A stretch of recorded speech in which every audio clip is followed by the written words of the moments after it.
客人話我哋個袋爛咗啊，今日拎過嚟維修。原來睇下咧，呢個袋咧原來已經用咗7年咯喎。咁我哋睇下佢而家咩樣先。咁啲扣具都仲好穩陣啦。咁係包邊呢度有少少攣曲啦。然後魔術貼咧就有啲唔係好黐啦，裏邊咧有啲魔術貼咧都已經甩咗啦。最重要咧就係側邊呢個位咧就爆咗線。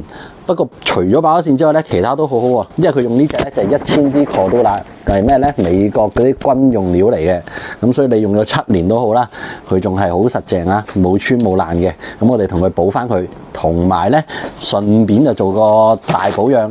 我哋一齊嚟睇下我哋嘅保養成果。A few moments later， 呢個郵差袋咧，我哋就修復完啦。我哋睇下佢有啲咩好處先。咁第一啦，呢度側邊咧已經車翻好，同埋做咗加強噶啦，兩邊都係。前邊咧，我哋重新換嗰個箭，咁你見佢挺直咗好多噶啦。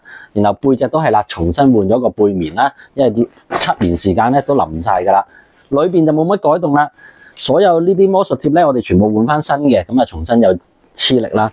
咁希望咧客人咧可以再用多未來，希望大家繼續支持我哋。如果你想訂做郵差袋嘅，隨時揾我，我哋喺香港製造，下次見。